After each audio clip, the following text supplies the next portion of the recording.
sang pencipta, maka selain pencipta, haruslah dia menjadi ciptaan. Hanya ada satu sang pencipta, maka selain dia, itu semua adalah ciptaan Tuhan. Langit, bumi, segala isinya, manusia, binatang, malaikat, jin, dan segala macam, seluruh selain sang pencipta, haruslah ciptaan. Karena kalau tidak kita yakini seperti itu, akan mendegradasi sang pencipta seakan-akan ada yang tidak diciptakan tapi eksis. Maka harus kita yakini, harus kita pahami dan kita sepakati bahwa selain sang pencipta, selain sang sumber, selain sang Tuhan, maka mestilah dia makhluk atau ciptaan. Setuju nggak dengan konsep itu? Iya, iya. Setuju ya? Baik. Maka yang kedua, jika selain sang pencipta, maka dia adalah ciptaan, saya bertanya kepada Bapak, Yesus yang Bapak yakini sebagai Tuhan, apakah dia sang pencipta atau dia yang juga adalah ciptaan? Silakan Pak. Gimana, Pak? Jika Bapak meyakini Yesus sebagai Mm-mm. Tuhan, saya bertanya Iya, kepada hal yang paling mendasar untuk menjadi Tuhan itu, iya. apakah meyakini Yesus sebagai pencipta atau Yesus ciptaan Tuhan? Ya enggak, Pak. Beda tuh, konsepnya udah beda tuh, Pak. Apa jadi? Yesus itu pencipta ya? Gimana? Enggak dong. Bukan. Kalau iya, Jadi Yesus kalau apa? misalnya ya kalau yang pencipta kan yang Allah, Pak. Oh, berarti ada Iya. dua. Ada Tuhan Enggak dong. pencipta, ada Tuhan yang Nah, diciptakan. sekarang kan begini, Pak. Gimana Kan gimana? saya bilang tadi kan konsepnya kan itu eh, kami nih yang teologinya Mm-mm. yang kami imanilah kan gitu, Bang kan. Iya iya. Nah, kalau misalnya kan yang dibilang Allah itu kan ya tentunya kalau misalnya secara umum lah Bapak kan begitu, Bang. Iya. Hmm. Ya jadi artinya ya Yesus itu yang eh, Apa Allah dia? Bapa itu kan begitu, Bang. Allah, Yesus Bapak Allah sama Bapa. anak kan gitu, Bang. Nah, gini Bang, ini mungkin tadi sih agak sedikit salah tuh Bang ya. Maaf Apa? Bang, saya Mm-mm. koreksi juga tadi yang ayat yang saya iniin juga. Nah, Mm-mm. yang saya karena saya anggap ya Yesus itu Tuhan begitu Bang. Baik. Karena kan ada kita mungkin percaya masalah reinkarnasi gitu Bang ya. Iya, Konsep inkarnasi, Pak. reinkarnasi. Bukan bukan Karena dari bukan reinkarnasi, jangan salah mengutip, tapi inkarnasi. inkarnasi, Ya, inkarnasi, kalau inkarnasi. reinkarnasi itu Itu konsep berbeda lagi. ya. Jadi gini Bang, yang saya kutip dari ayat Alkitab yang meyakini saya bahwasanya yang Yesus itu adalah Allah. Walaupun secara kita untuk hakikatnya kan bahwasanya manusia Yesus itu kan adalah manusia kan begitu Bang. Kan Iya, gitu. Nah, hakikatnya Yesus itu adalah manusia dan iya, dia juga 100% ada keilahian dari Yesus, 100% juga ada sisi manusianya kan begitu Bang. oke, saya bertanya kepada Anda Nah, sekarang. nah gini Bang, ntar Bang, Nggak apa-apa Pak, kita ini tektok aja biar cepat, biar siap-siap. penonton juga mendapatkan manfaat dan informasi yang baik dari dialog kita ini. Eh, Kalau kita katakan Yesus 100% manusia, tidak akan ada pernah perbedaan antara kita. Karena Mm, Al-Quran menyatakan juga Nabi Isa Al-Masih itu adalah 100% manusia, mm, sebagaimana manusia-manusia lainnya. Hanya saja Allah memuliakan, hanya saja Allah menjadikan kelahirannya itu sebagai kelahiran mukjizat, mm. tanpa hubungan biologis antara ayah dan ibu. Tetapi Iya, atas kehendak Allah, biiznillah, dengan izin Allah, dengan sebuah kalimat, yaitu iya. kun fayakun.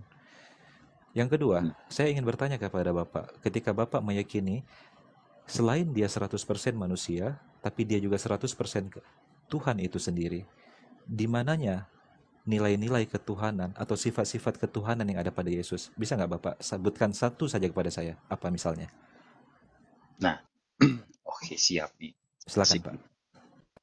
Tadi saya tangkap nih pembicaraan dari abangku di sini. tadi kun fayakun ya. Kalau dibilang misalnya terjadi, maka terjadilah, kan begitu Bang ya.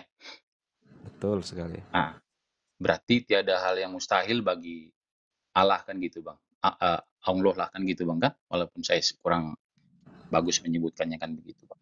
Bukan tiada yang Jadi, mustahil bagi Allah. Itu adalah sebuah kalimat yang mungkin terdengar benar tetapi tidak tepat.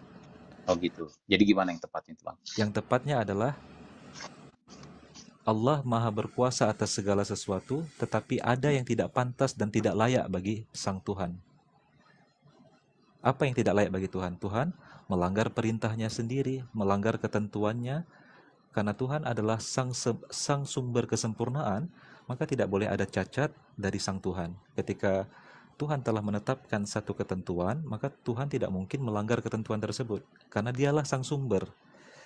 Tuhan sebagai sang pencipta, maka selain Tuhan adalah ciptaan, tidak pantas pencipta tiba-tiba merendahkan diri menjadi ciptaan. Maka kita tidak Kenapa katakan kenapa nggak mustahil. bisa merendahkan diri Bang? Baik, mantap Alasannya pertanyaannya. gimana Bang? Baik, karena yang namanya ciptaan bukan hanya manusia, bukan hanya Mm-mm. hewan, bukan Mm-mm. hanya kotoran, bukan hanya gunung, bukan hanya langit. Selain sang pencipta, maka semuanya adalah ciptaan Tuhan, Pak. Makanya Al-Quran menarasikan sebuah ayat sebagai stimulus agar manusia berpikir. Dalam surat An-Nazi'at Allah Subhanahu wa taala berfirman, "A antum asyaddu khalqan amis sama banaha rafa'a samkaha wa banaha." Apakah kalian manusia menganggap diri kalian itu lebih hebat, lebih sempurna, lebih segala-galanya? Padahal Allah telah menciptakan langit yang secara keagungan lebih besar dari kalian, secara secara kekokohan lebih kokoh daripada kalian. Tapi Allah telah menciptakan langit. Lalu kenapa harus Tuhan merendahkan diri menjadi kalian begitu?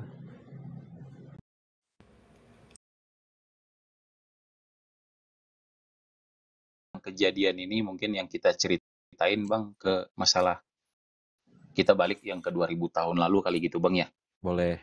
Nah, sekarang mungkin dari keimanan ataupun kepercayaan orang-orang terdahulu itu kan banyak yang menyembah berhala Bang. Kan begitu Bang ya. Yang saya lihat dulu kan gitu Bang. Ke Sampai patung ataupun ke ini Bang. sampai sekarang orang juga ada yang menyembah berhala, Pak. Betul, betul Bukan Bang. hanya Nah, kan dari gini. zaman 2000 tahun yang lalu. Iya betul Bang.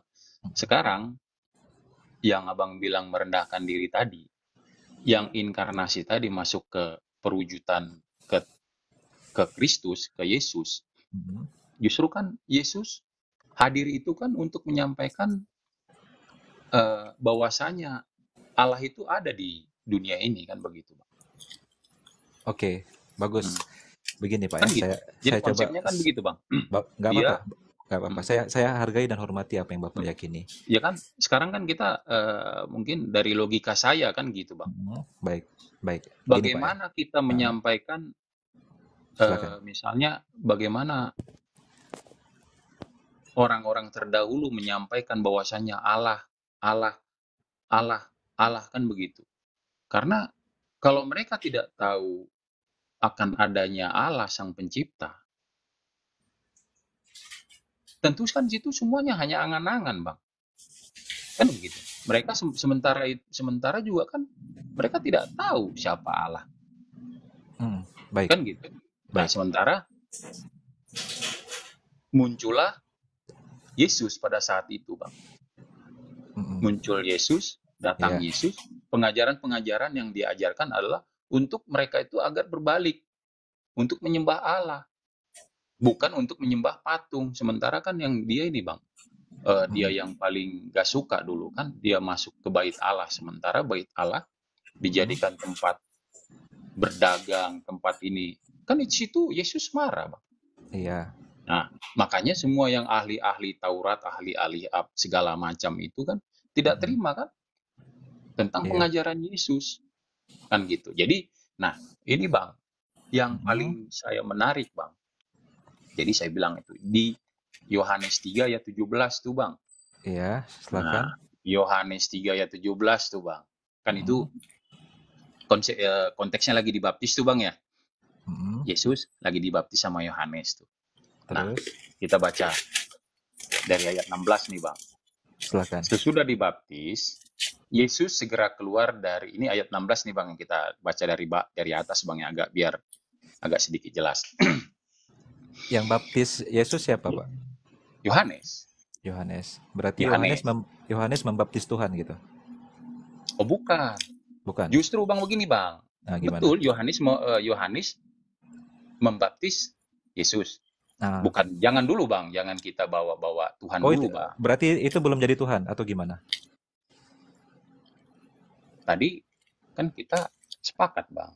Itu kan istilahnya inkarnasi, jangan lagi dibolak-balik Bang.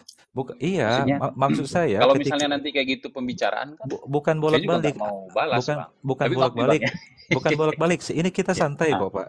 Tidak, biar penonton kita clear mendapatkan informasi. Kalau dia inkarnasi Tuhan, apakah sebelum dia dibaptis dia sudah jadi Tuhan, atau setelah dibaptis dia baru jadi Tuhan? Silakan Pak. Jadi konsepnya bukan seperti itu Bang. Tadi Bapak yang cerita, Yesus itu Tuhan. Tapi Bapak katakan ada satu proses menarik yang ingin Bapak sampaikan di sini. Iya. Proses Yesus dibaptis oleh Yohanes. Maka pertanyaan menariknya sekarang, apakah Yesus sebagai Tuhan dibaptis oleh Yohanes yang manusia atau nabi? Kan tadi udah saya jelasin di awal Bang. Belum Anda jelaskan. Kita pertegas lagi. Ketika Yohanes membaptis Yesus, Yesus itu sudah jadi Tuhan atau belum? Secara harafiah kan sudah Bang, secara hakikat.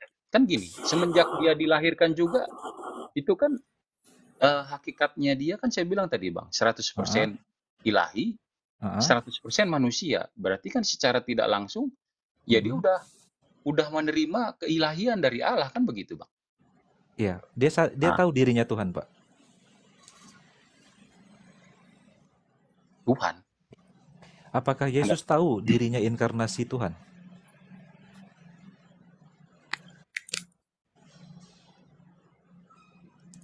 Halo Pak? Gimana Pak? Apakah Yesus sadar? Apakah Yesus mengetahui? Apakah Yesus mengetahui benar bahwa dirinya adalah inkarnasi Tuhan? Kan tadi saya bilang begini, secara tidak langsung, walaupun dia secara terang-terangan dia mengatakan bahwasanya aku adalah Tuhan. Kan konteksnya kita kan tadi berbicaranya di waktu pada masa itu Bang, kejadian itu. Sementara kan kejadian waktu itu kehadiran Yesus kan orang-orang Yahudi kan tidak menerima dia Bang. Baik, sekarang giliran saya Pak ya. Tadi Bapak sudah bernarasi panjang lebar. Ini ada suara bocor ke sini dari siapa ini kira-kira? Dari siapa? Dari Bang Henry. Bang Henry ya? Iya. Itu yang diserupakan itu siapa yang menyerupakannya? Siapa ini? Allah Subhanahu wa taala yang menyerupakan. Dari host kayaknya ini. Host tapi mute ini. Itu Bang titik.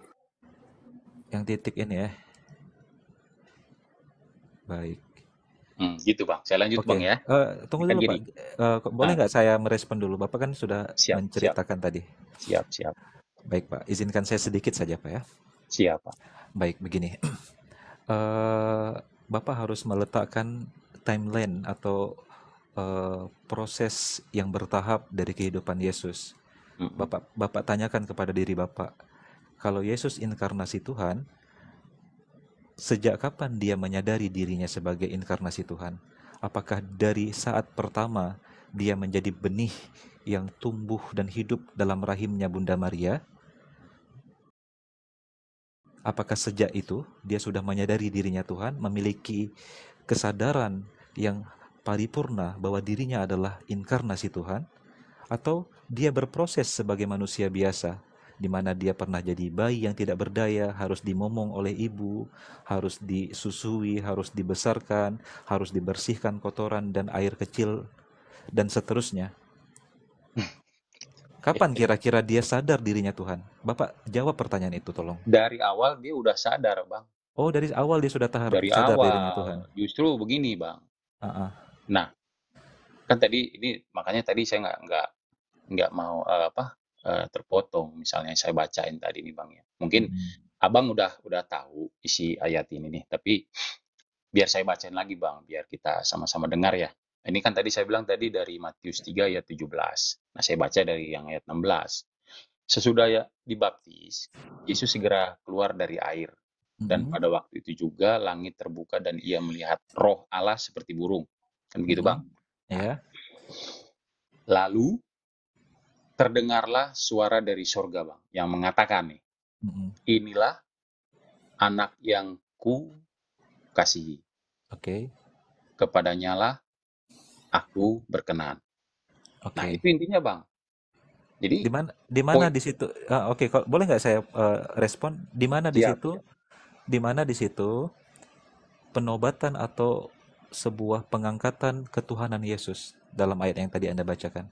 Kira-kira di kata atau kalimat mana Yesus dinobatkan atau dipatenkan sebagai Tuhan?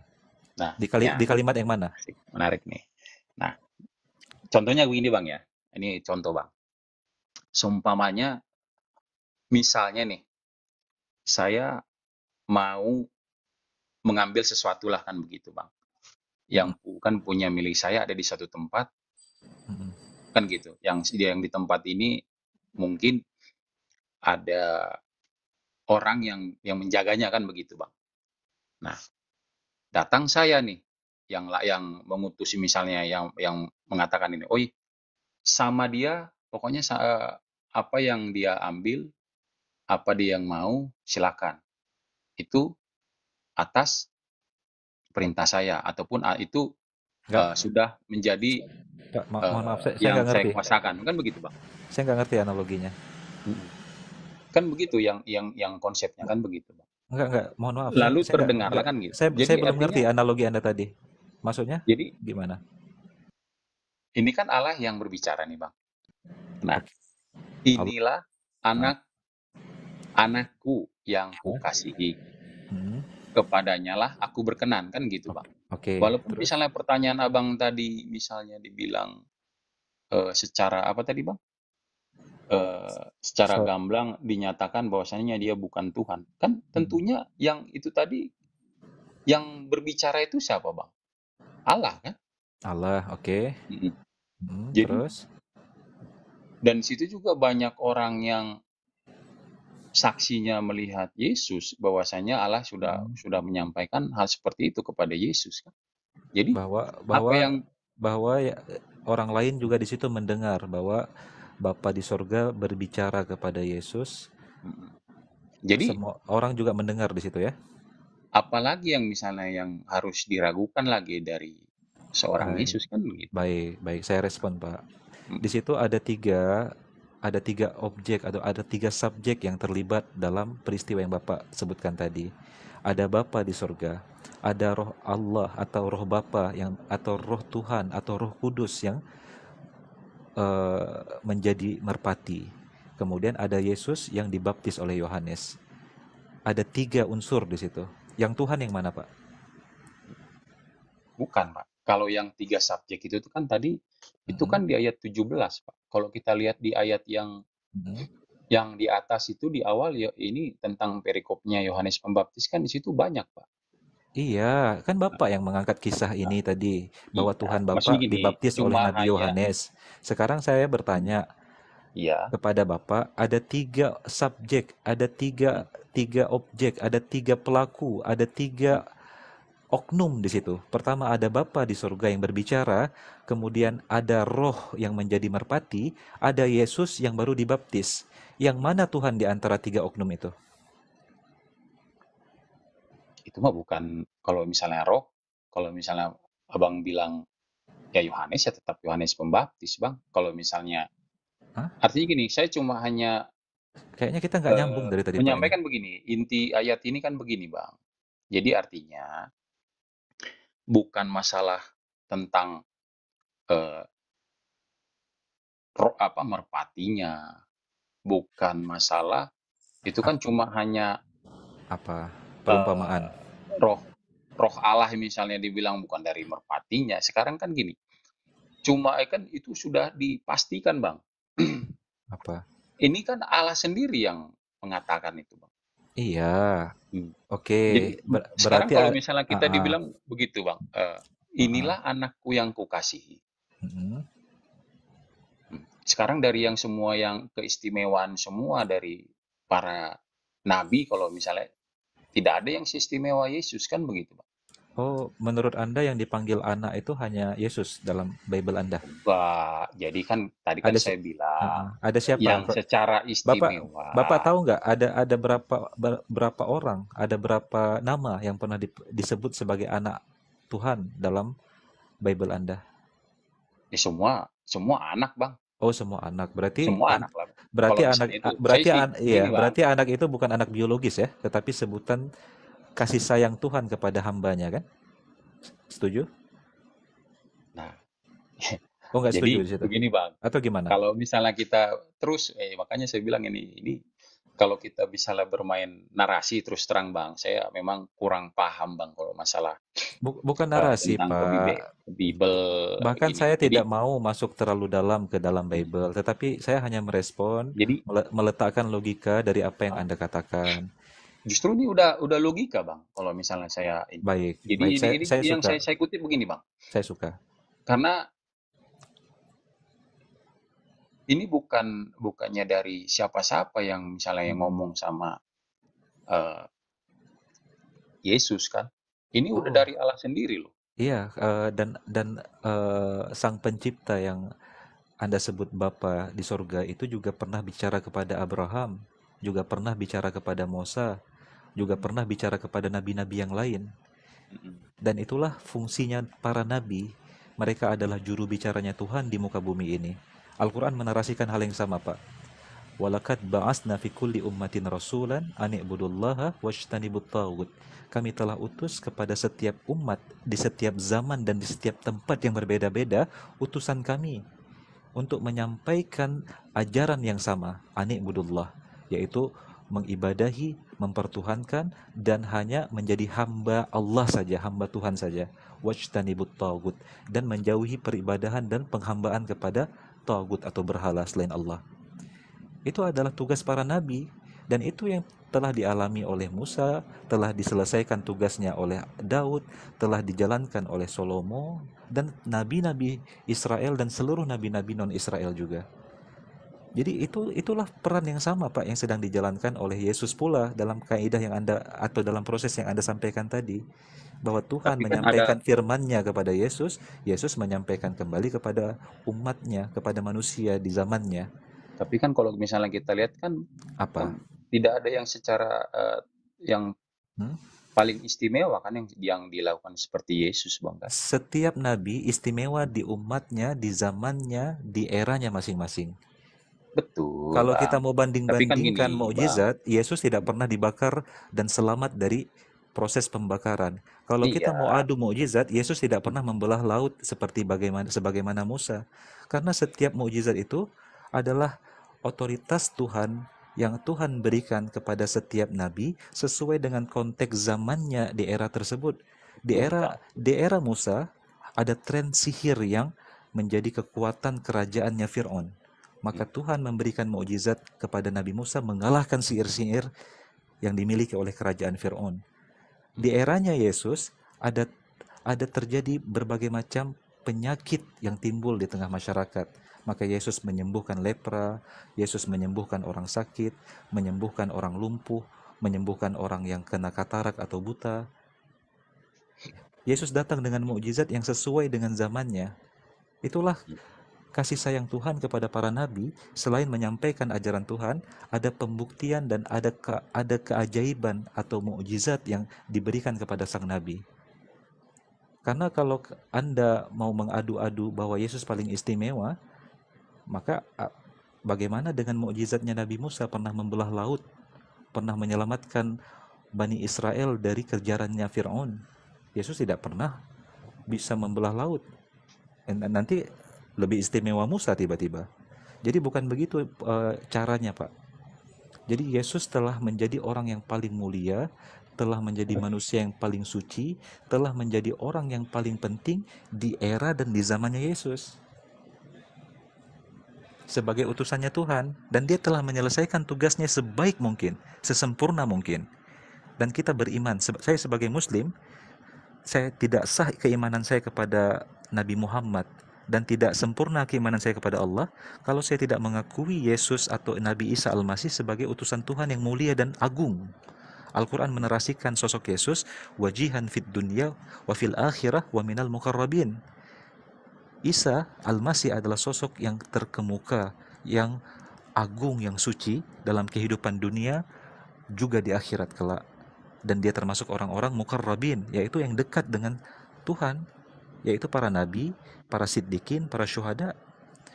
Itulah keutamaan Yesus. Tetapi dalam kitab Anda, dalam Bible Anda, Pak, saya mohon maaf, ada beberapa narasi yang malah merendahkan Yesus. Satu sisi kalian mentuhankan dia, tetapi pada sisi yang lain kalian merendahkannya. Di mana Boleh? tuh, Bang? Baik, saya berikan contoh. Silakan, Bang. Saya ini, Bang. Saya berikan contoh, Pak. Paling senang tuh, Bang. Saya Silakan. berikan contoh ya. Yohanes 1 nomor 29. Pada pagi hari Yohanes melihat Yesus, lalu dia berkata begini, lihatlah Yohanes anak berapa domba. tadi, Bang? Yohanes pasal 1 nomor 29. Yohanes 1 pasal 29. Yohanes Oke. pasal 1 nomor 29. Iya. Oke, sudah. Gimana tuh, Bang? Lihatlah anak domba Tuhan, penghapus dosa manusia.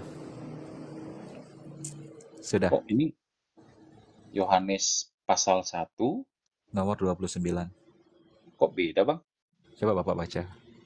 Pada pagi hari. Pada keesokan harinya. Iya, sama aja kan. Iya. Yesus. Lihatlah. Lihatlah. Lihatlah apa? Baca dong. Anak domba Allah. Bedanya di mana, Pak? Enggak, tadi langsung si Abang kan langsung ke ini, Bang. Iya, saya langsung ke inti lah, mengutip perkataan Yohanes bahwa Yohanes mengatakan Yesus sebagai anak domba, ya kan? Tidak pernah Yesus dalam kehidupannya mengatakan dirinya domba. Yesus mengatakan dirinya gembala. Gembala itu benar, karena itulah tugas para nabi, menggembalakan umatnya, menjadi pembimbing, menjadi guru, menjadi leader atau pemimpin dari umat. Udah. Justru begini, Bang. Nah, ini dia ini. Yesus tidak pernah mengatakan dirinya domba, Pak. Tetapi kok tiba-tiba ada penulis yang mengatakan Yesus sebagai domba. Domba, mau itu diartikan alegoris, perumpamaan, mau diartikan itu sebagai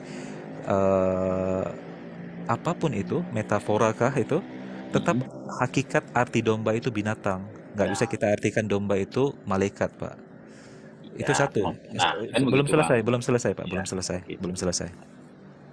Persoalan urgen dari menggambarkan atau memberikan sematan Yesus sebagai domba itu juga muncul pada kitab Wahyu pasal kelima nomor 6. Udah? Di situ ada penglihatan Yohanes dari Pulau Patmos.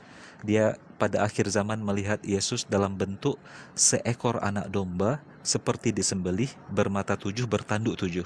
Di mana tuh, Bang? Kitab Wahyu pasal 5 nomor 6. Ada secara gamblang di situ dibilang Yesus, Bang. Coba Bapak buka. Oke, siap. Ini di Yohanes berapa? Wahyu berapa? Wahyu pasal kelima nomor 6. Nah, ini kemarin nih masuk juga nih dalam topik nih. Iya. Wahyu kelima nomor 6. Ini nih, Bang, ya. Ya, silakan dibaca. Maka aku melihat di tengah-tengah tahta dan keempat makhluk itu, dan di tengah-tengah tua-tua itu berdiri seekor anak domba seperti telah disembelih, bertanduk 7 dan bermata 7. Itulah ketujuh roh Allah yang diutus ke seluruh bumi.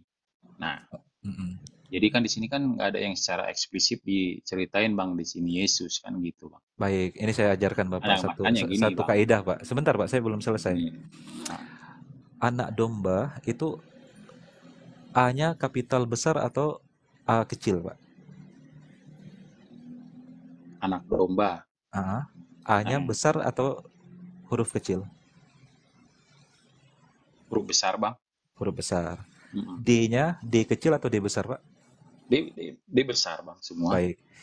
Dalam kaidah membaca Bible Anda, Pak, Mm-mm. ketika anak domba diawali dengan Mm-mm. A besar atau kapital besar atau D kapital, itu menunjukkan merujuk kepada sosok Yesus, Pak. Itu kan penafsiran Bapak, penafsiran Anda. Bukan penafsiran saya, Pak, Enggak, penafsiran sekarang Bible begini, Anda. Bang. Kalau kita masalah, saya juga ini, Bang, masalah wahyu ya. Nah, Pak, saya sudah sekarang baca, saya sudah buka dari Matthew Henry, sudah buka dari para penafsir iya, atau begini, Bang. sarjana Bible terkemuka Saya seluruh dunia, semuanya saya sepakat bahwa anak domba bermata 7 bertanduk 7 adalah Yesus, Pak. itu, nah, itu ini makanya saya bilang, Bang. Sekarang Bapak Saya juga menolak bahwa itu adalah Yesus. ya menolak, Bang. Karena Ja- kan gini, Bang. jadi Kan siapa kita itu? perlu. Nah, ini kan kalau kita misalnya merujuk ke wahyu, Bang. Ah, Nah, saya justru kalau saya nih, Bang, ya, jangan iya. juga Saya dipelintir, Bang, ya. saya setuju dengan Bapak. Saya Enggak juga nih, maksudnya gini, Bang. merasa Saya juga kalau misalnya yang tidak pantas mengatakan Yesus anak domba. Saya setuju enggak, sama Bapak. bukan begini, Bang. Apa? Makanya dengar dulu, Bang. Makanya saya bilang kan Mm-mm. abang ini Mm-mm. kalau yang menjelaskan itu kan bukan dari eh, dari kitabnya abang-abang kan begitu kan. Jadi cuma hanya mempelajari kan Sudah, tidak Pak. memahami, Bang. Dari kitab saya sudah saya jelaskan. Yesus itu dikatakan wajihan fit dunia, Iya, sosok terkemuka, betul. agung suci dalam kehidupan dunia dan akhirat. Nggak Jadi pantas dikatakan dia domba, Pak. jadi gini, Bang. Simple, Bang, kalau misalnya saya sih berpikir kalau misalnya kita masuk ke dalam satu eh, agamanya orang tetapi kita bukan penganut agama itu gitu, Bang. Jadi artinya Iya, gini, Bang. Cuma saya analogikan sekarang begini, Bang. Pak, Itu nggak mohon bentar, Bang. mohon maaf, Nah, Pak. Bapak ini ada 840 mata menonton kita, Pak. siap. Wah, Dan di senang saya, bawah Bang. itu juga banyak orang-orang Kristen yang tahu Iya, benar ketika saya katakan Yohanes mengatakan Yesus sebagai domba, mereka tahu benar bahwa itu benar adanya. Sekarang enggak. Yohanes 1 nomor 29, Bapak terima nggak?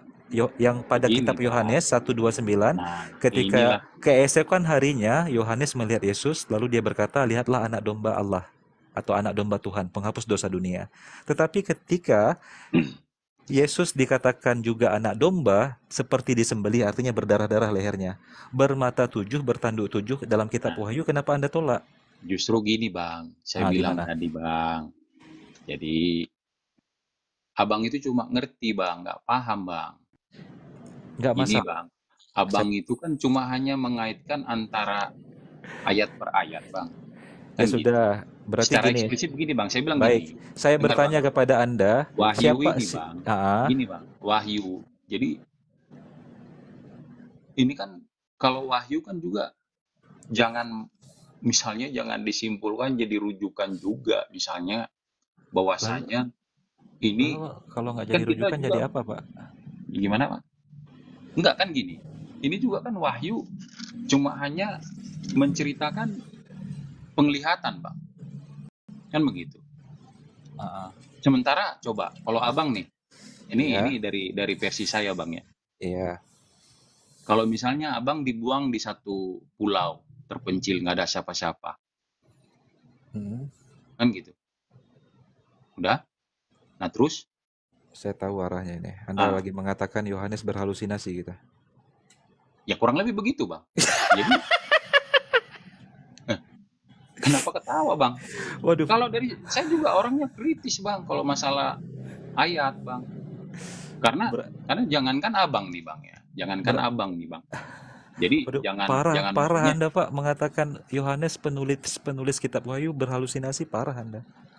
bukan. Jadi gini, Bang. Kalau saya terus terang, Bang. Itulah saya bilang, saya pengen memahami. Ya, bukan kayak abang-abang misalnya pengen masuk ke satu ranah yang bukan tempatnya abang, tapi seolah-olah bisa dipahami gitu, Bang. Ada Jadi yang ada yang coba memahami, tidak ada yang coba memonopoli pemahaman di sini, Pak. Saya Enggak, bertanya, bukan begini Bang. saya Jadi kan saya bertanya bilang kepada dari awal Anda, tadi, siapa Bang, yang begini. disebutkan oleh Yohanes di situ anak domba seperti disembelih, bermata 7, bertanduk 7. Apakah sama dengan Yohanes 1:29, Yesus juga? Nah ini, Ah, tadi kan saya silakan. bilang nih, mungkin Abang tadi dari awal nggak ngikutin ya pembicaraan saya dah sama Abang yang awal tuh. Bukan gitu, Siapa? Pak. Ini kan sama-sama Yohanes. Atau ini dua Yohanes yang berbeda antara kitab Yohanes dengan Yohanes yang penulis Wahyu, sama nggak orangnya menurut Anda? Sama, Bang, sama. Sama. Hah?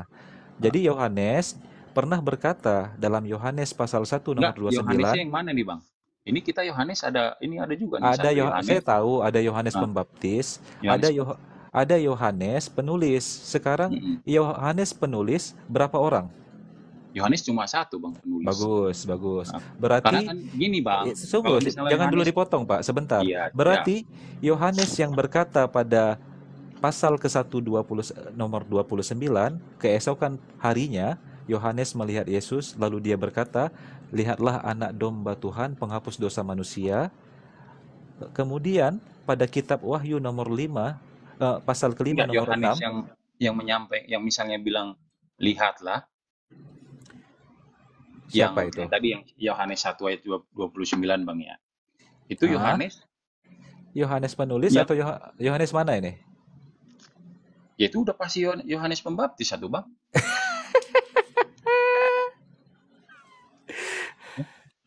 Oke, Pak. Bapak pelajari lagi siapa yang menuduh Yesus sebagai domba. Karena Yesus tidak pernah mengatakan dirinya domba. Jadi Enggak.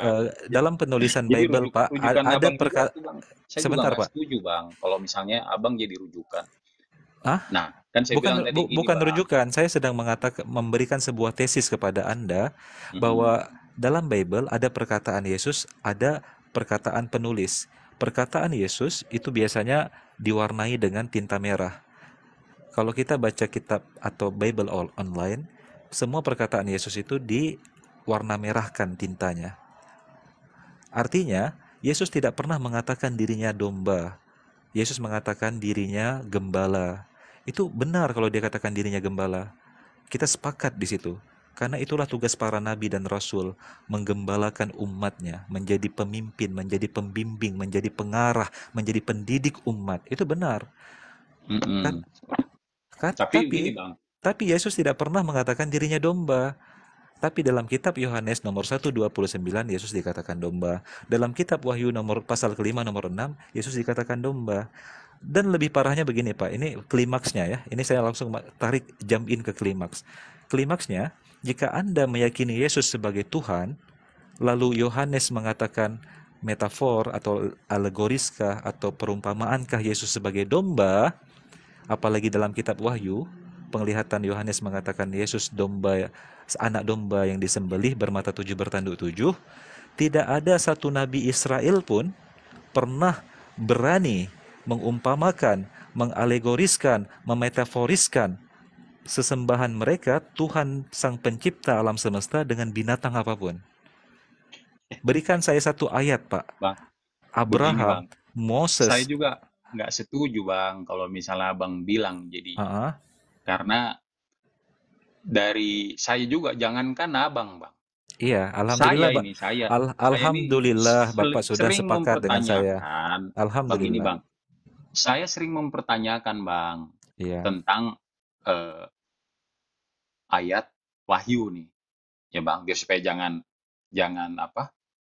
saya melenceng, saya kritis Bang, misalnya kan gitu. Tapi yang semua yang isi ayat Alkitab tetap saya imani Bang, kan gitu. Jadi gimana ya sih? Kan? Anda tidak percaya, ini Wahyu Bang. Ini kan saya bilang tadi kan kitab Wahyu. Kan gini. Kalaupun misalnya saya kritis, saya pertanyakan semua sama pendeta misalnya tentang kan tadi awalnya juga udah dibahas tuh bahwasanya Yohanes dibuang ke Pulau Patmos. Kan begitu Bang. Itu saya pertanyakan Bang. Tetapi tidak juga semerta-merta secara otomatis, ya memang ini sudah tertulis semua. Bagus ya, Pak. Itu Nah, sebuah kan sikap gitu. kritis yang sangat luar biasa. Saya Kan saya respect kritis. kepada Anda. Bagus, saya sangat respect kepada Kan Anda. saya, tapi kan begini Bang. Apalagi ada satu titik temu, ada benang merah, ada Hmm. kesepakatan antara kita. Tidak pantas Sang Pencipta, Tuhan yang suci dan agung itu diumpamakan dengan binatang. Sepakat, Pak? Ya itu kan kalau misalnya apapun itu konteksnya Bang, kan gitu Bang. Biarkan tadi saya bilang Bang, saya tuh paling kritis Bang. Setiap ayat-ayat itu saya pertanyakan. Banyak yang di sini saya pertanyakan Bang. Sama Alhamdulillah. yang orang yang tentunya Alhamdulillah. terkadang ada juga ya secara menyampaikan kan namanya tadi kan yang kita kembali lagi ke awal nih Bang. Iya, Beda orang kan beda penafsiran kan begitu Bang. Sepakat betul. Bang ya? Iya, Eh? alhamdulillah ada Nah, peningkatan, ada satu titik temu di antara saya dan Pak Fleischer bahwa agak tidak etis, agak tidak layak untuk dinisbatkan Yesus sebagai domba. Alhamdulillah. kalau kalau abang misalnya yang abang-abang di sini yang hadir pada saat ini nonton kita nih Bang, jangan dibawa misalnya rujukan ke saya Bang tentang wahyu Bang. Nggak masuk ini sama saya Bang. Baik, berarti kita bicara non wahyu sekarang ya. Kitab wahyu kita Iya, jadi singkirkan dulu ya. karena kan secara kan tadi saya bilang nih, di wahyu ada nggak secara eksplisit di situ dinyatakan Yesus, jangan jangan kita bawa narasi Ada, kita bahwasanya itu Yesus begini ya itu ada kan. Pak, ada Pak. Saya bisa berikan ayat yang lain bahwa itu Yesus, anak domba bermata 7 bertanduk 7. Dan lebih parahnya begini Pak, saya berikan tambahan dosis sedikit. Arthur Weigel, seorang historian dan seorang teolog Kristen abad ke-19 dari Inggris, dalam salah satu buku fenomenalnya berjudul Paganism in Our Christianity, Paganisme dalam Kekristenan Kita, buku bestseller yang mengguncang dunia Kristenan, bukan Muslim ya, dia seorang anak pendeta besar di Inggris. Dia menulis sebuah fakta historis bahwa Seven Spirits, bahasa Inggrisnya itu Seven Spirit, ketujuh roh Allah, itu adalah narasi yang sama yang diyakini dan diimani oleh para penyembah Mitra, bahwa Mitra, dewa pagan Romawi, memiliki 7 roh. Sekarang dinyatakan dalam kitab Wahyu yang kita bacakan tadi, Bapak bacakan sendiri, Wahyu pasal ke-5 nomor 6, ketujuh roh Allah, itu adalah narasi yang sama yang diyakini dan diimani oleh para penyembah berhala masa lalu. Mitologi, paganism, Romawi. Ada dewa Mitra yang memiliki 7 roh. Maka saya setuju kepada poin Pak Fleischer bahwa kitab Wahyu ini bermasalah. Bang, begini Bang. Gimana? Artinya gini, walaupun misalnya dari semua orang Kristiani yang mendengar saya, yaitu urusan mereka. Saya tidak untuk mengajak mereka mau percaya, mau tidak. Saya tidak untuk memaksakan. Kan ini kan saya pribadi saya, Bang. Iya, Kan alhamdulillah. saya juga begini, Bang. Bukan saya orang yang ahli Alkitab, bukan, Bang. Tetap saya baca. Saya tidak mau untuk memahami sendiri, Bang. Penting saya cukup mengerti aja, gitu, Betul. Bang. Karena kalau kitab Wahyu dipaksakan, Pak, wah, agak ngeri-ngeri ayatnya. Ada Yesus mencelup. Sebentar, Pak. Ada Yesus mencelupkan jubahnya ke dalam darah sebelum dia turun ke bumi di akhir zaman. Kemudian Yesus ada tulisan di pahanya. Tulisan itu berbunyi, King of the King, Lord of the Lord. Iya nggak? Sekarang saya juga begini, Bang. Gimana? Jadi saya banyak bikin tentang perbandingan persamaan nih Bang. Saya bilang nih beberapa pendeta di tempat saya bilang bila mana kan gitu. Tapi itu tadi intinya Bang gini Bang. Semua Alkitab saya imanin kan begitu Bang intinya Bang ya. Jangan sampai ini Bang. Jadi saya bilang bila mana kita dibuang ke satu pulau kan gitu Bang. Di pulau ini nggak ada siapa-siapa. Tentunya pasti kan harapan hilang Bang. Itu kalau saya kan gitu Bang kan. Nah, itu kan di satu sisi dia bahasa halus Bang survivor. Iya, biar survive. Iya, saya tahu. Itu kan bahasa halus Bang Fleischer untuk mengatakan Yohanes sedang berhalusinasi, ya kan? Ya, saya tidak mengatakan itu Bang. Tapi ya kurang, kalaupun memang misalnya tapi Abang jangan ketawa juga Bang. Nanti saya ikut ketawa. Enggak, saya juga bukan saya ini Bang, saya kritis Bang kalau masalah tentang ayat-ayat Alkitab Bang. Baik, Maka saya baik, bilang, baik. kalaupun misalnya didengar sama saudara-saudara Kristen, ya udah mangga, Iya, memang silakan ini pertanyakan ke saya juga yang mau pengen pertanyakan ke mereka kan gitu. ini ya Tapi Bapak, saya mohon artinya, maaf Pak ya. Ini Bapak mm, ya bakal diserang sama teman Kristen kalau oh nggak Bapak jadi bicara gini. masalah, nggak jadi masalah. Kalau saya mah, saya bukan artinya ya, jadi tetap mempertahankan iman saya bahwa ya Yesus itu adalah Tuhan saya kan gitu. Mau seperti apapun dibicarain, ya tetap kan misalnya begini, abang baca Al-Quran. Tentunya kalau misalnya ada yang kurang yakin sama pembacaan abang kan pasti abang bertanya sama yang ahlinya kan begitu bang kan? Baik, Juga kita sekarang jangan oke. salah bang. Oke, kita skip dari tema karena kita sudah sepakat bahwa Yesus tidak pantas dikatakan sebagai domba. Oh ya pasti Alhamdulillah. bang. Ya, alhamdulillah kita sudah sepakat Nah, di situ. ini juga jadi bahan apa? Jadi pembelajaran buat saya bang kan. Bagus, Nah, Pak. Alhamdulillah walaupun di dalam poin satu itu ya, konteksnya gini bang, Mhm, ini yang tadi yang di Yohanes ya. Kalau mhm, saya di Wahyu, saya ya, tidak ini karena beda sama saya bang, beda yang namanya akhir zaman, beda zaman akhir bang. Kalau sama saya ya. kan Berarti gitu. Bapak Bapak mengimani Bible minus kitab Wahyu ya? Oh tidak Jadi minus bang, gimana salah jadinya? bang. Gimana gimana Jangan gimana? jangan jangan diolah bang. Tetap Cara saya akan tetap. Anda katakan, coba saya sederhanakan bahasa Anda, biar Mm-mm. kita punya poin yang sama. Oke lah, oke, nggak kita tarik kemana-mana dulu. Sekarang gini, oke, Bapak tetap sih di poin tadi dapat titik temu. Alhamdulillah kita sama bahwa seorang nabi, seorang yang mulia tidak pantas dikatakan dia binatang berjenis domba, apalagi Ini yang dombanya di mana nih bang nih? Yang di Wahyu ya.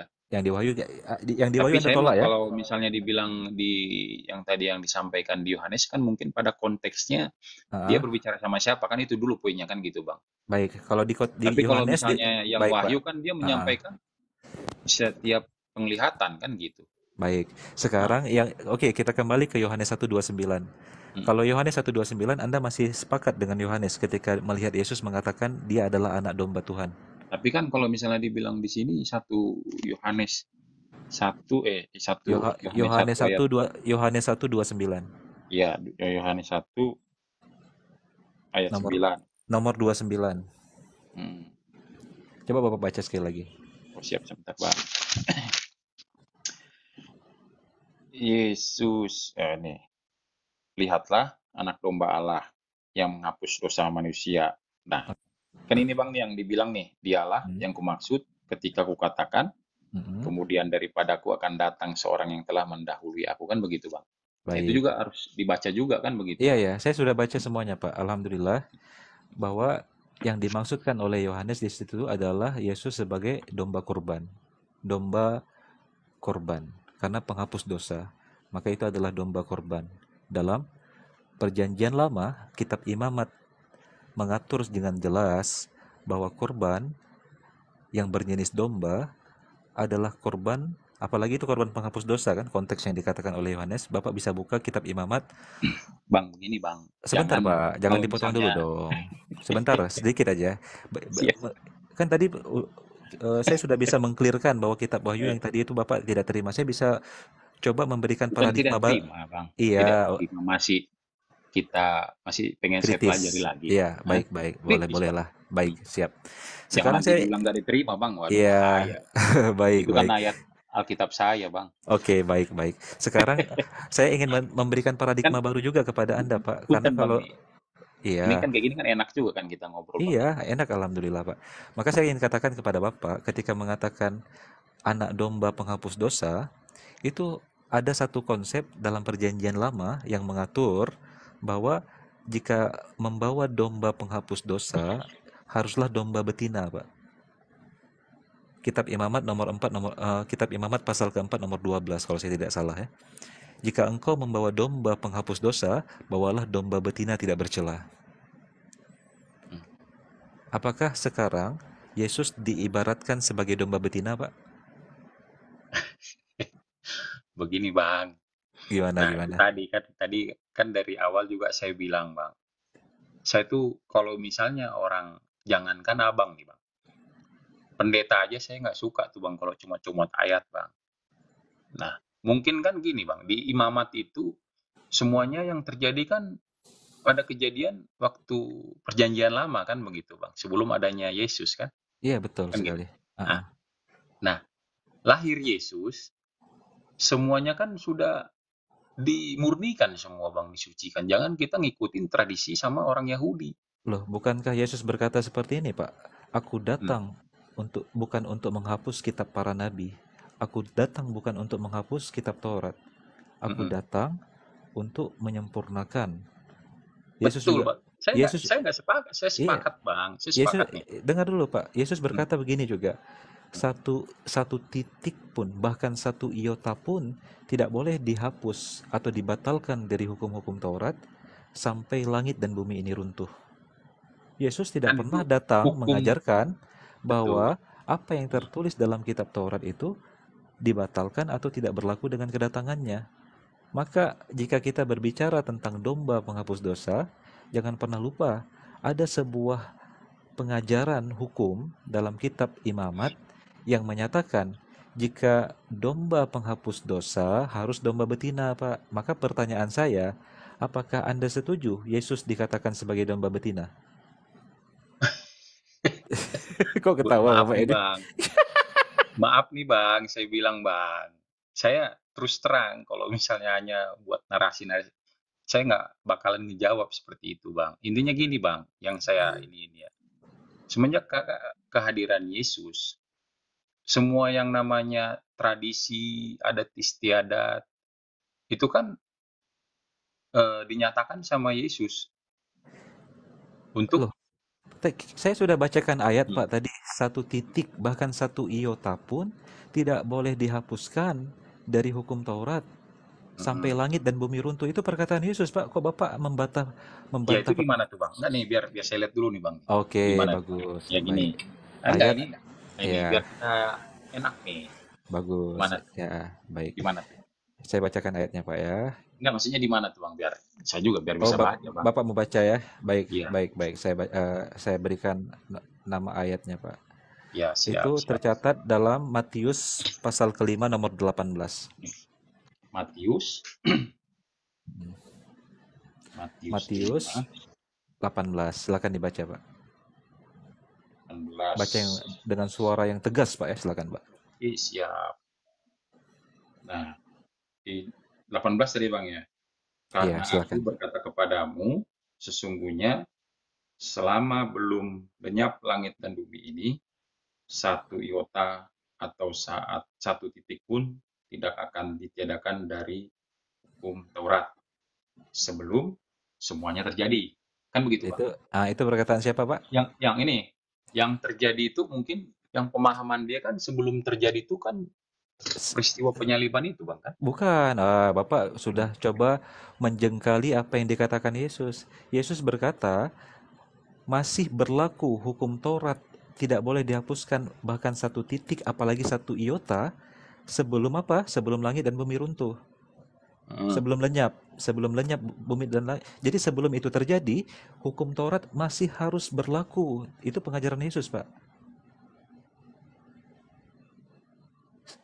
Jangan Anda coba menjengkali Bentar, Pak. apa yang dikatakan Yesus. Saya coba membacanya sampai ayat ini, Bang nih. Terus Yesus dan hukum Taurat kan itu perikopnya tuh, Bang ya. Iya. Untuk menyediakan hukum Taurat atau nah, ini dia nih. Nah, ini Bang. Silakan. Kan tentunya kan kita kalau kita baca kan harus kita pelan-pelan dulu nih Bang nih kita baca. Nah, justru kan yang di sini Yesus tentunya di ayat 5 nih Bang ya. Ini khotbah di bukit. Nih, kita tarik dari awal dulu nih Bang nih, gitu. Makanya jangan nonton film itu Bang. Jangan dari tengah Bang, dari awal dulu. Mohon maaf, mungkin kalau untuk membaca awal sampai akhir, saya sudah khatam, sudah berkali-kali Pak. Mungkin saya sudah lebih 5 kali membaca kitab Matius sampai dengan Wahyu. Saya yakin saya lebih banyak baca daripada Anda. Betul, saya nggak sangkal itu Bang. Jadi gini, tentunya kan ini kan yang abang baca kan tentang ayat 18. Kan gitu. Nah, ayat 18 ini adanya di mana tuh Bang? Ini kan ada di perikopnya di khotbah di bukit. Nah, tentunya kan semuanya kalau misalnya ayat-ayat Alkitab ini kan semuanya berkaitan Bang. Kan gitu. Nah, tentunya kan pasti kita lihat nih, dia khotbahnya Sudah, sama Pak. sama siapa Bang? Baik, Pak. Sekarang saya gini, Ah, Pak. Bapak baca ayat ah, ah. 19 biar Bapak lebih paham. Di ayat selanjutnya Yesus berkata seperti ini, "Siapa yang meniadakan salah satu perintah hukum Taurat sekalipun yang paling kecil dan mengajarkannya demikian kepada orang lain, ia akan menduduki tempat yang paling rendah dalam kerajaan sorga." Itu yang Tetapi di mana tuh? Yang ayat di selanjutnya, Iya, ayat 20 19, lagi Bang, 20 lagi. tetapi Mak- belum Maka selesai. aku maka aku Tet- berkata kepadamu, Tetapi tetapi siapa yang ya, melakukan dan mengajarkannya, ia akan menduduki tempat yang tinggi dalam kerajaan sorga. Bahkan Yesus berkata bahwa ada sebuah penekanan dari Yesus. Yang pertama, tidak boleh ada upaya menghapus dari hukum-hukum Taurat dan segala ketentuannya. Itu satu, Pak mm-mm, ya. mm-mm. Maka ketika mengatakan Yesus sebagai anak domba penghapus dosa, saya ingin bertanya kejujuran Anda, apakah Anda setuju bahwa Yesus adalah domba betina sebagaimana dalam hukum Taurat domba penghapus dosa haruslah domba betina? Enggak lah Bang, jangan disamain juga Bang sama Loh, yang Yesus domba betina. berkata tidak boleh menghapus satu titik pun dari hukum Taurat. Hukum Taurat menyatakan jika anak domba penghapus dosa harus membawa domba betina. Sekarang Itu kalian di Kristen mengatakan Yesus anak domba penghapus dosa. Maka sesuai dengan kaidah Yesus, Iya apakah ya. Anda setuju bahwa Yesus adalah domba betina? Itu kan tadi abang sendiri yang menyampaikan Bang, Apa? metafora atau apa kan begitu Bang kan. Dan lagi kita juga eh, tidak harus untuk melakukan segala hukum Taurat Bang. Tidak diharuskan Bang kitanya. Kalau kami yang sekarang Loh, yang ini kita lakukan pada zaman ini Bang ya, Loh, pada zaman ini ini ini nih. Yesus berkata sebelum langit dan bumi lenyap, satu titik bahkan Betul, satu iota pun tidak betul. boleh dihilangkan dari hukum Taurat. Memang saya tahu yang membatalkan hukum Taurat adalah pengajaran Paulus, Pak. Mm-mm. Itu tercatat dalam surat Paulus di Efesus 2 nomor 15, dengan kematian Yesus di palang salib, maka segala ketentuan dan hukum Taurat terhapuskan. Jadi bukan Yesus yang mengatakan hukum Taurat tidak berlaku lagi, tapi itu adalah Paulus. Yesus berkata hukum Iya, Taurat tetap berlaku sampai bumi dan langit ini lenyap, Pak.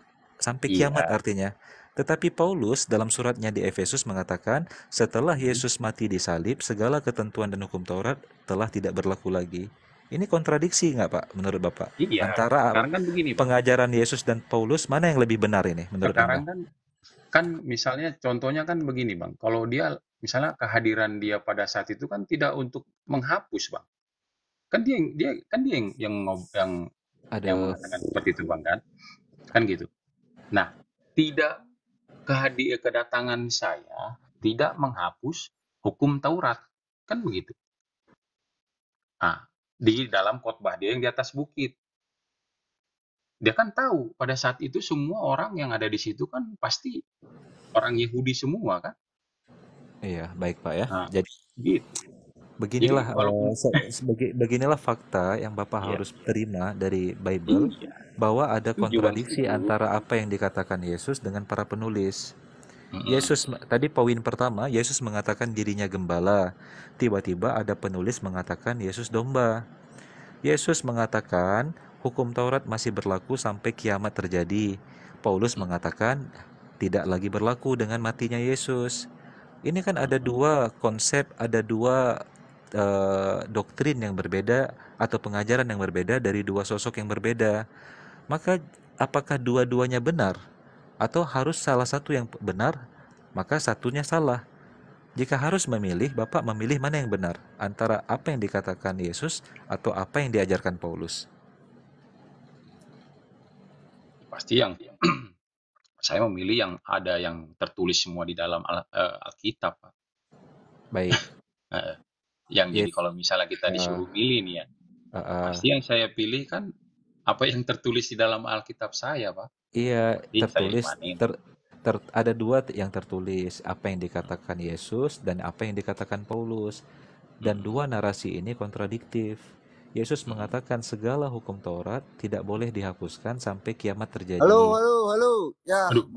malah curhat. Kita didiamin di sini. Ya udah dah. Mau sholat tahajud dulu.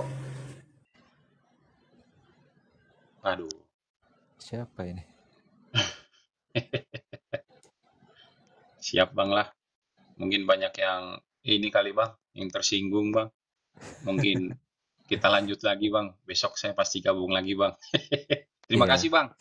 Oke, Ini closing terus ya. terang, Bang, saya kita- menambah Iya. pengetahuan Bang. Alhamdulillah Pak. Alhamdulillah semoga ada Pengetahuan. manfaatnya dari Iya. perbincangan kita ini. Semoga bisa menambah Tapi manfaat nggak pakai, ini kan kita ngobrolnya nggak pakai urat kan Bang. Ya, saya nggak suka Walaupun- bicara pakai urat Pak. Karena Walaupun saya hanya juga bakso berurat aja yang pakai sebenarnya. urat Bang ya. Iya, walaupun saya berurat-urat Pak, tapi saya nggak suka memamerkan urat saya Pak. Siap Bang. Saya dengan RH Pleasure Bang. Abang Baik. dengan Mat Ali ya. Mata Ali. Siap, Bang. Saya berikan closing sedikit sebelum Pak Fleser Siap turun ya. Bang. Siap. Maka sebuah kitab suci Pak, sebagai sebuah firman Tuhan yang maha sempurna, apalagi dikatakan suci, tidak boleh ada cacat di dalamnya. Apa bentuk kecacatan? Ada kontradiksi yang saling bertentangan di dalamnya. Maka saran saya kepada Bapak, coba Bapak rampungkan, Bapak pikirkan kembali, apakah Tuhan yang maha sempurna memberikan narasi berbeda-beda kepada para penulis. Ini belum saya mengangkat perbedaan penelusuran nasab atau garis keturunannya Yesus antara Matius dan Lukas. Ada perbedaan lagi Pak. Saya bisa berikan sampai pagi kalau kita diskusikan ini deretan Nggak bakalan perbedaan beres, antar Pak. penulis. Makanya Siap. Lanjut. iya.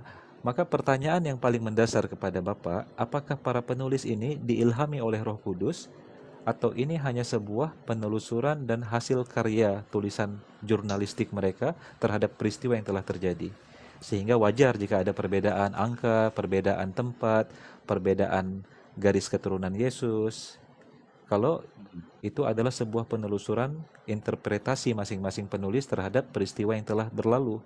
Karena kitab penulis yang paling tua saja itu dikatakan itu ditulis pada tahun 50-an Masehi atau berjarak 20 tahun setelah Yesus mangkat dari kehidupan bumi ini.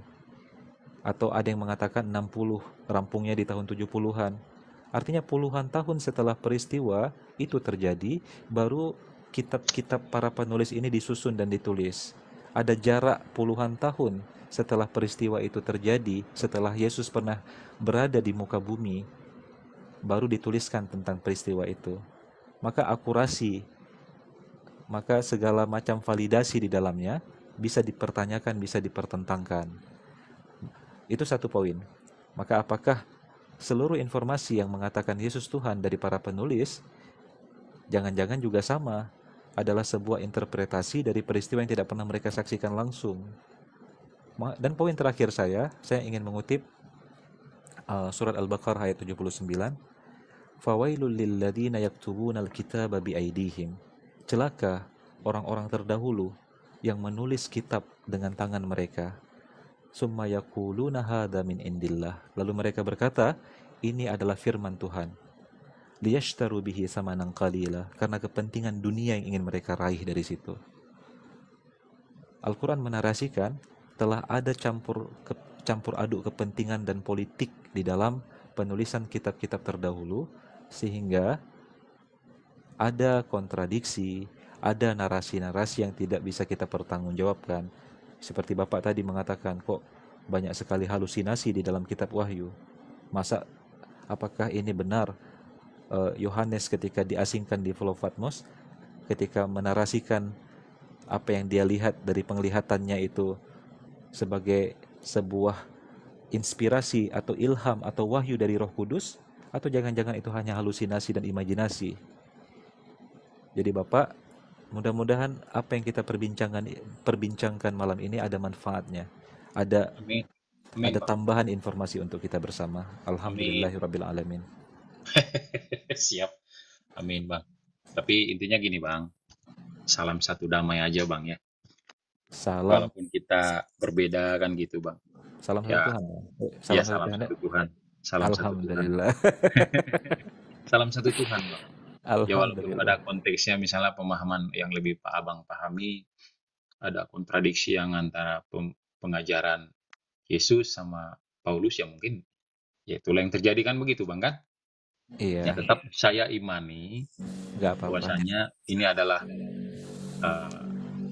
panduan saya, ayat Alkitab saya, dan tentunya Yesus yang menjadi teladan saya, Bang. Kan gitu. Alhamdulillah, kalau Bapak mau mengakui bahwa Yesus sebagai teladan, Yesus berkata seperti ini, Pak. Hidup yang kekal itu adalah mengenal Allah sebagai satu-satunya Tuhan dan mengenal Yesus sebagai utusan Tuhan, Pak. Amin, Bang. Sepakat, Bang. Kalau itu, Itulah Bang. syahadat. Itulah syahadat, Pak.